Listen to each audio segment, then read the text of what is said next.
దళితుల కోసం గత ప్రభుత్వం బీఆర్ఎస్ ప్రభుత్వం జూబ్లీస్ సంబంధించి మోతీనగర్లో ఒక భారీ ఎత్తున దళిత సెంటర్ బిల్డింగ్ని ఏర్పాటు చేసింది. ఇక్కడ చాలామంది స్టూడెంట్స్ నిరుద్యోగులు ఇక్కడికి వచ్చి చదువుకోవచ్చు, ఇక్కడ ఉన్నటువంటి సదుపాయాలు యూజ్ చేసుకోవచ్చుగా చాలా ప్రతిష్టాత్మకంగా నిర్మించినటువంటి ఈ భవనాన్ని ఇప్పుడున్నటువంటి కాంగ్రెస్ ప్రభుత్వం పట్టించుకోవట్లేదంటూ కూడా మరోసారి బీఆర్ఎస్ నాయకులు ఇక్కడికి వచ్చి గుర్తు చేస్తూ ఉన్నారు. సో ఇక్కడ కొంతమంది స్టూడెంట్స్ కూడా ఉన్నారు, వారితో మాట్లాడించే ప్రయత్నం చేద్దాం. బ్రదర్, మీ పేరు, మీరు ఏం చదువుతున్నారు? నా పేరు సంపత్ కుమార్, నేను ఎంఎస్సీ జువాలజీ కంప్లీట్ అయింది. మీరు ఒక దళిత బిడ్డ అంటున్నారు, సో ఏంటి, ఎట్లా చూస్తారు ఈ నిర్మాణం? ఈరోజు బాబాసాహెబ్ అంబేద్కర్ గారు దళిత సమాజాన్ని ఉద్ధరించడానికి మరి ఈ భారతదేశంలో అద్భుతమైనటువంటి ఒక సంచలనమైనటువంటి మార్పులు తీసుకొచ్చి రాజ్యాంగబద్ధంగా అన్ని రకాలుగా వసతులను కల్పించడం జరిగింది. ఈరోజు మరి ముఖ్యంగా తెలంగాణ రాష్ట్రంలో ఈ యొక్క దళిత సామాజిక వర్గం కావచ్చు, దళిత విద్యార్థులు కావచ్చు, మరి మొత్తం యావత్ దళిత సమాజమే ఎంత నిర్లక్ష్యానికి గురి కావాల్సి వస్తుందో, ఎంత నిర్లక్ష్యానికి మరి ఈరోజు ఈ రాష్ట్ర ముఖ్యమంత్రి రేవంత్ రెడ్డి ఎందుకు ఇంత నిర్లక్ష్యం వహిస్తున్నాడో మరి ఈ యొక్క దళిత్ స్టడీస్ సెంటర్ను చూస్తేనే మనకు నిలువెత్తు నిదర్శనంగా కనిపిస్తుంది.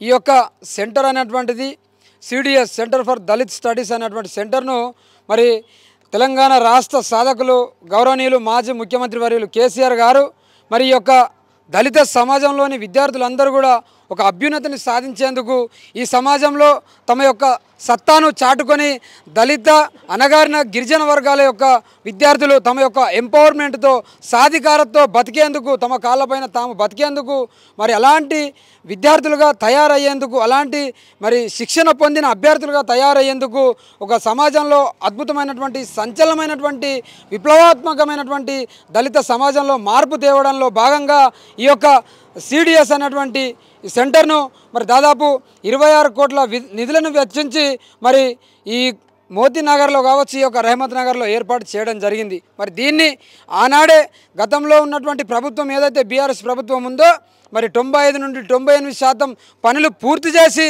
మరి సిద్ధంగా ఉన్నటువంటి యొక్క స్టడీ సెంటర్ను ఎందుకు ఈ ముఖ్యమంత్రి ఓపెన్ చేయడం లేదు, ఎందుకు దీని నుండి సేవలు ఈ ప్రాంత ప్రజలకు, ఈ సమాజానికి ఎందుకు అందించడం లేదని ప్రశ్నిస్తున్నా.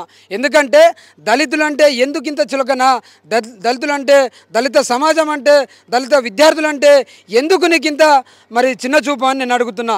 ఆనాడు కేసీఆర్ గారు దళిత సమాజం ముందుకు పోవాలి, ఈ సమాజంలో సమసమాజ స్థాపన జరగాలి, దళితులు అన్ని రకాలుగా ముందుకు రావాలన్నటువంటి ఒక గొప్ప సంకల్పంతో, సదుద్దేశంతో మరి ఆనాడు కేసీఆర్ గారు మరి ఒక అభినవ అంబేద్కర్ లాగా ఆలోచించి ఈరోజు అంబేద్కర్ ఆశయాలను ముందుకు తీసుకెళ్లాలంటే మరి దళితులలో ఉన్నటువంటి విద్యార్థులు మరి వాళ్ళకు మంచి వసతులను కల్పించి విద్యారంగంలో రాణిస్తేనే వారి అన్ని రంగాల్లో మరి వారు అభివృద్ధి సాధిస్తారు, వారు అన్ని రకాలుగా సర్వతోముఖ అభివృద్ధి సాధిస్తారు, ఈ సమాజంలో రాణిస్తారు అన్నటువంటి ఒక గొప్ప దూరదృష్టితో, ముందు చూపుతో కేసీఆర్ గారు మరి దేశంలో ఎక్కడ లేని విధంగా, మన రాష్ట్రంలో దేశంలోనే ఎక్కడ లేని విధంగా మన తెలంగాణ రాష్ట్రంలో, మన హైదరాబాద్లో ఈ యొక్క సిడిఎస్ను ప్రారంభిస్తే మరి ఈ ముఖ్యమంత్రి ఎందుకు నిర్లక్ష్యం వహిస్తున్నాడు, యావత్ దళిత సమాజం కూడా ఒక్కసారి ఆలోచించాలని నేను ఈ సమాజాన్ని కోరుతున్నా.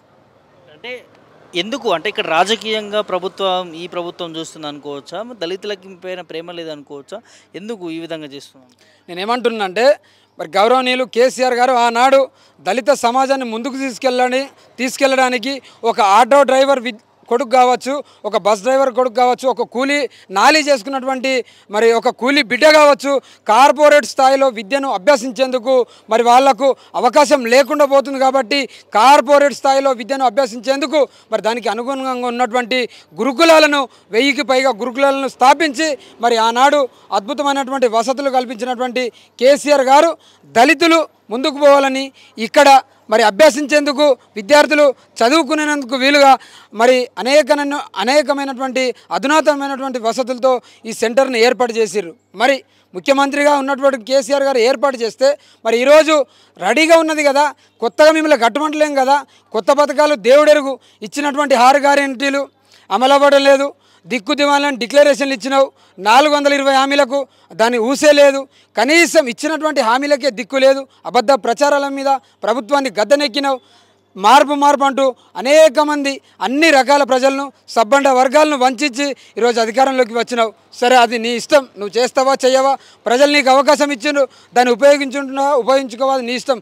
కానీ ప్రారంభానికి సిద్ధంగా ఉన్నది మాలాంటి దళిత ఎంతోమంది యువతి యువకులు చదువుకోవడానికి సిద్ధంగా ఉంది కదా, ఇంత మంచి వసతి ఉన్నటువంటి భవనాన్ని ఎందుకు ప్రారంభిస్తలేవు? మరి దీన్ని బట్టి కేసీఆర్ గారికి, ఒకవేళ మీరు ప్రారంభిస్తే కేసీఆర్ గారికి పేరు వస్తుందన్న మరి నీ యొక్క ఆలోచన విధానమా, లేదంటే ఈ సెంటర్ను ప్రారంభిస్తే దళితులు ముందుకు పోయి మరి దళితులు ఎదుగుతారు అనేటువంటి నీ యొక్క మరి కుసంస్కారమైనటువంటి విధానమా? నేను ఈ ముఖ్యమంత్రి రేవంత్ రెడ్డి, నువ్వు ఒక జవాబుదారీతనంగా దీనికి సమాధానం చెప్పాలి. ఒకవేళ గిట్ట నువ్వు ఇది ప్రారంభించకపోతే, దీన్ని ప్రారంభించకపోతే తప్పకుండా దీని పరిణామం మాత్రం దళిత సమాజం మొత్తం కూడా నీకు ఏ విధంగా ఉంటుందో చూపించబోతుందని హెచ్చరిస్తూ, ఇప్పటికైనా నువ్వు ఇచ్చినటువంటి హామీలను 420 గ్యారంటీలను మరి నీ డిక్లరేషన్లు పూర్తి చేయి, ప్రజల మీద నీ దృష్టి పెట్టు, నీ యొక్క పాలన మీద దృష్టి పెట్టు. కానీ ఈరోజు చూస్తే ఏమున్నది, తగాదాలు, వివాదాలు, మరి బెదిరింపులు, కక్ష సాధింపులు, కర్పణ్యాలతో ఈ యొక్క ప్రభుత్వం నడుస్తుంది. ఇప్పటికైనా ప్రశ్నించే గొంతును నొక్కకుండా, ప్రశ్నించే గొంతు పైన ఉక్కుపాదం మోపకుండా నీ ఇచ్చిన హామీల మీద దృష్టి పెట్టి మరి ప్రజాపాలన అంటున్నావు కదా, ఇందులో నాకు తెలిసి ప్రజాపాలన లేదు, ప్రజాపీడన ఉన్నది, పరాయి పాలన ఉన్నది. తప్పకుండా నువ్వు ఇచ్చినటువంటి హామీల మీద దృష్టి పెట్టాలి. మరి ముఖ్యంగా దళిత సమాజానికి ఉపయోగపడేటువంటి నాలాంటి ఎంతోమంది దళిత విద్యార్థులకు ఉపయోగపడేటువంటి బంగారు భవిష్యత్తును ఇచ్చేటువంటి ఈ యొక్క విజ్ఞాన ధాన్య భాండాగారమైనటువంటి ఈ యొక్క CDSను వెంటనే ప్రారంభించాలి.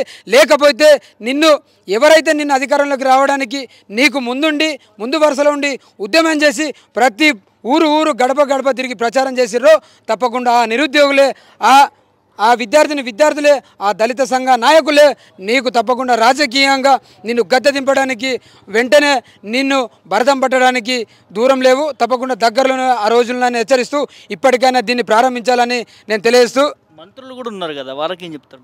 నేనేమంటున్నా, ఇలా దళితులు చాలా వరకు రాణించాలని, ఎవరి భిక్ష వలనైతే, ఎవరి రాజ్యాంగ బద్ధంగానైతే ఈరోజు సమాజంలో దళితులు ఉన్నత స్థాయిలో ఉన్నారో, మరి వాళ్ళు మంత్రులు కావచ్చు, ఎమ్మెల్యే కావచ్చు, కనీసం వారు ఈ దళిత సమాజానికి ఉపయోగపడేటువంటి ఈ సెంటర్ వైపు రాకపోవడం నిజంగా ఆశ్చర్యం. ఇక్కడ ఉన్నటువంటి దళిత మంత్రులు, ఎమ్మెల్యేలు నిజంగా ఇది సిగ్గుచేటని నేను తెలియజేస్తున్నా. ఎందుకంటే ఈరోజు ఇది మీ ప్రభుత్వం ఓపెన్ చేయకపోవడం వల్ల మరి మీ యొక్క పెద్దల మెప్పు పొందడానికి, ముఖ్యమంత్రి దగ్గర మెప్పు పొందడానికో మరి మీరు ఇటువైపు కన్నెత్తి కూడా చూస్తలేరు. కానీ మీరు దళిత సమాజాన్ని వంచినట్టు, మీరు దళిత సమాజాన్ని అనగదొక్కినట్టని, దళిత విద్యార్థుల భవిష్యత్తుకు మీరు తూట్లు పడిచినట్టు అవుతుందని నేను ఇక్కడ ఉన్నటువంటి మంత్రులకు కావచ్చు, దళిత మంత్రులకు కావచ్చు, దళిత ఎమ్మెల్యేలకు కావచ్చు, దళిత శాసన మండలి సభ్యులకు కావచ్చు నేను తెలియజేస్తున్నా. ఇప్పటికైనా మీరు ప్రభుత్వం పైన మరి ఒత్తిడి పెంచి ప్రెజర్ తీసుకొచ్చి వెంటనే దళిత విద్యార్థులకు ఉపయోగపడేటువంటి ఈ యొక్క సెంటర్ను ప్రారంభించాలని, లేకపోతే దాని పరిణామం చాలా తీవ్రమైనటువంటి స్థాయిలో ఉంటుంది.